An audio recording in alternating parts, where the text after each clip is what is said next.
Profeta Isaías, no capítulo 42, daremos início a partir do verso 1. Nossa Irmandade que nos acompanha, quem não tiver a Bíblia, que possa prestar bastante atenção na leitura para ter correta interpretação do texto. Se todos acharam, lemos com a ajuda de Deus e a guia do Espírito Santo. Amém. O servo do Senhor. Eis aqui o meu servo, a quem sustenho, o meu eleito, em quem se compraz a minha alma, pus o meu espírito sobre ele. Juízo produzirá entre os gentios. Não clamará, não se exaltará, nem fará ouvir a sua voz na praça. A cana trilhada não quebrará, nem apagará o pavio que fumega. Em verdade, produzirá o juízo. Não faltará nem será quebrantado até que ponha na terra o juízo, e as ilhas aguardarão a sua doutrina. Assim diz o Senhor, assim diz Deus, o Senhor, que criou os céus e os estendeu, e formou a terra e a tudo quanto produz, que dá a respiração ao povo que nela está e o espírito aos que andam nela. Eu, o Senhor, te chamei em justiça, e te tomarei pela mão e te guardarei, e te darei por conserto do povo e para a luz dos gentios, para abrir os olhos dos cegos, para tirar da prisão os presos e do cárcere os que jazem em trevas. Eu sou o Senhor, este é o meu nome, a minha glória, pois, a outrem não darei, nem o meu louvor às imagens de escultura. Eis que as primeiras coisas passaram, e novas coisas eu vos anuncio, e antes que venham à luz, vou-las faço ouvir. Somente até aqui, irmãos. Amém. Glória a Deus. Irmãos, o livro do profeta Isaías, ele é como se fosse um resumo da Bíblia. Seja na quantidade de capítulos, seja na como é dividida a história no tempo da aprovação, no tempo da exaltação. E aqui, esse escrito é uma profecia, é um prenúncio do advento do nosso Senhor Salvador Jesus Cristo, anunciando aquele que viria para remir Israel, que sobre ele estaria o Espírito Santo, com todo o poder que lhe foi dado nos céus e também na terra. Uma anunciação com séculos de antecedência, demonstrando que aquele povo a quem se dirigia a carta inicialmente, um povo que tinha saído de uma provação, haveria de vir um tempo de paz, um tempo de novidade, em que o Senhor haveria de enviar o próprio Filho para remir os pecados. Só que, irmãos, não foi somente ao povo de Israel, o Senhor Jesus veio para derramar o direito da salvação a todos nós. E a palavra do Senhor nessa noite nos lembra dessa passagem, nos lembra desta profecia que veio uma anunciação da vinda de Cristo. E conforme nós lemos aqui, irmãos, que sobre ele o Senhor colocaria o seu espírito e juízo produziria aos gentios, nós. E o Senhor Jesus veio cheio do Espírito Santo e derramou juízo, mas derramou sobre nós também a misericórdia.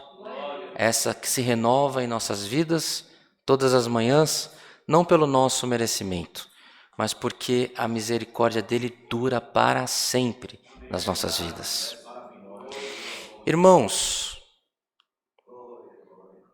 e quando essa profecia foi escrita, denominando que haveria o derramamento do Espírito do próprio Deus sobre o seu Filho, nós nos lembramos que o Senhor Jesus, quando esteve na terra com poder e com glória, e chegando o tempo dele ser elevado aos céus, voltar ao lar que ele já habitava antes da fundação do mundo, a qual ele nos promete que, se formos fiéis a Deus, um dia moraremos com ele no trono da glória. O Senhor nos prometeu que haveria de derramar do Espírito que havia nele sobre todos nós.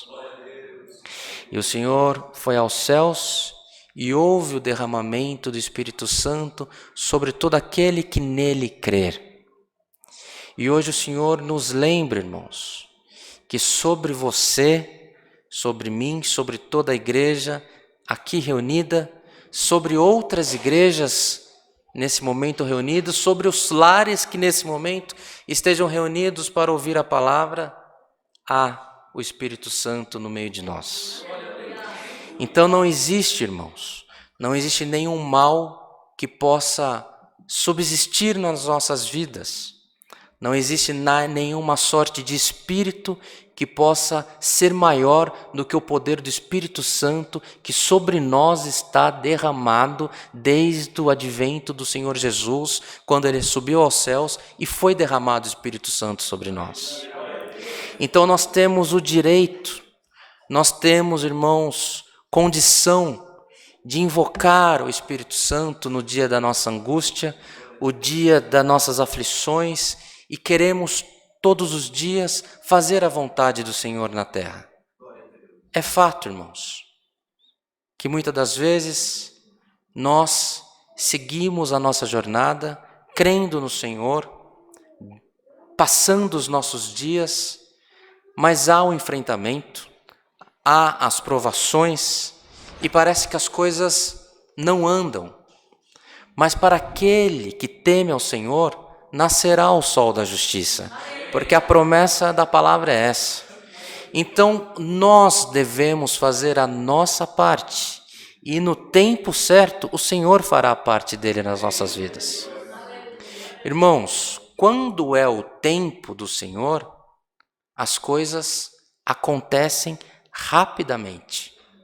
Quando é o tempo do Senhor, as coisas acontecem na nossa vida, na nossa família, na nossa casa, na nossa empresa ou no nosso emprego, na nossa cidade, na nossa nação. Hoje nós estamos celebrando, ou toda a população brasileira celebra um tempo, uma data especial para o Brasil. O nosso Brasil, a nossa irmandade aqui reunida, talvez a maior parte tem menos de 40 anos, não vivenciou, mas por experiência dos meus pais, não tenho a propriedade de ter vivido, mas por ouvir dizer, o Brasil passou por tempos muito tenebrosos na parte da inflação, não é isso? E viveu anos, décadas, onde você comprava alguma coisa por R$10, em pouco tempo aquilo ali valia R$2.000. E você não tinha poder de comprar, ou se você vendesse não conseguia repor, e não tinha como resolver. E os governos foram tentando fazer um plano aqui, um plano lá, todos com boa intenção, e não tinha quem resolvesse. E teve um tempo, irmãos, que o Brasil ainda entrou num problema político, em que o primeiro presidente que havia sido eleito depois de várias décadas pelo voto popular, ele foi afastado do poder. Aí você tinha um problema político de um afastamento de um presidente eleito, você tinha uma inflação descontrolada e uma desordem social, porque ninguém conseguia resolver as coisas. Mas por permissão de Deus, houve rapidamente uma restituição de um governo, houve um plano que deu certo e de um ano para o outro acabou a inflação no Brasil. Por quê, irmãos? Porque foi o tempo que Deus quis que nós não sofrêssemos mais com aquele mal. Tem hora na nossa vida que vai ser o dia da tua exaltação. E nós, enquanto estamos na jornada, Nós precisamos louvar ao Senhor, buscar ao Senhor, invocar o Espírito Santo sobre as nossas vidas, que o Senhor te protegerá de todo mal. Aqui nós lemos, irmãos, pela profecia que aqui está escrito, que a cana trilhada não quebrará, nem apagará o pavio que fumega. Em verdade, produzirá o juízo. A cana trilhada, irmãos, no canavial, tem as ruas. E aonde tem a rua, tem a cana, que é a cana onde tem a trilha, é a cana trilhada. E naquele corredor, geralmente, aquela plantação, aquela cana, ela é machucada, ela acaba morrendo. E o Senhor deixou escrito para nós, nessa profecia, que aquela cana, ainda que todos passem, que o carro passe, que o trator passou, que o cavalo passou, ela não quebrará. Então você pode estar passando pelo vale da sombra da morte, o Senhor ainda tem um conserto com a tua alma. A cana trilhada não quebrará. O pavio que fumega não apagará.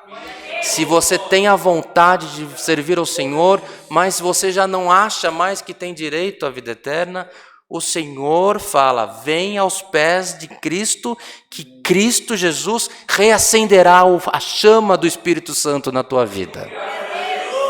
E a palavra do Senhor hoje é simples, irmãos.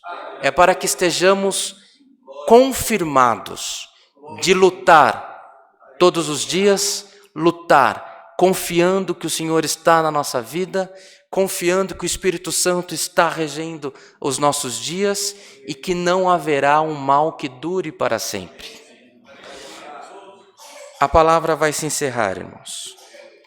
E convido a toda a irmandade que possa, nos respectivos lares, ler novamente esse capítulo, ler até o final, leia o próximo capítulo, para que você tenha certeza que o Senhor está na tua vida. A batalha, a luta é grande, mas por um momento que você estiver nos caminhos do Senhor, o Senhor aparecerá com poder e glória.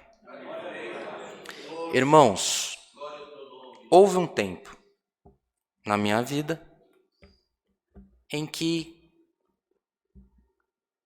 eu e minha esposa achávamos que nós não iríamos ter filhos. O Senhor preparou que depois que eu voltei do sequestro, depois de um ano eu conheci a minha esposa e em poucos meses o Senhor deu para nós o nosso casamento. Foi tudo muito rápido. E depois começaram a passar os meses, os anos, e nós não tínhamos condição de gerar. E nós achamos que poderia ser a vontade de Deus, mas a palavra prometia que iria frutificar. E o que cabia a nós, irmãos? Ficar aos pés do Senhor, clamando a misericórdia dEle. E quando o Senhor resolveu que era o tempo de abençoar, em pouquíssimo tempo o Senhor abençoou o nosso lar com 3 filhos. Milagre. O Senhor deu a graça, por misericórdia, de nós estarmos sempre com o mesmo médico que acompanhou a minha esposa, e sempre que nós encontramos ele fala, olha, vocês são a prova de que Deus existe, porque vocês não podem gerar. Mas chegou o tempo da exaltação. Nós lemos aqui 42 Isaías, a anunciação da vinda de Cristo, falando que sobre ele viria o Espírito Santo. Cristo veio e ele deixou sobre nós o Espírito Santo. Então não tema nenhum mal na tua vida. Chegará o dia da benção e da tua exaltação. No próximo capítulo de Isaías, em 43, fala que aquele que estiver com o Senhor, ainda que passar pelas águas, as águas não te afogará. Se passar pelos rios, os rios não te submergirá. Se passar pelo fogo, o fogo não arderá em ti. Esteja firmado no Espírito Santo, a irmã, o irmão, toda a igreja, porque haverá vitória no meio da igreja. Essa é a palavra que o Senhor nos manda, recebamos ela como vinda de Deus e que por tudo nas nossas vidas o nome de Deus seja sempre louvado. Amém.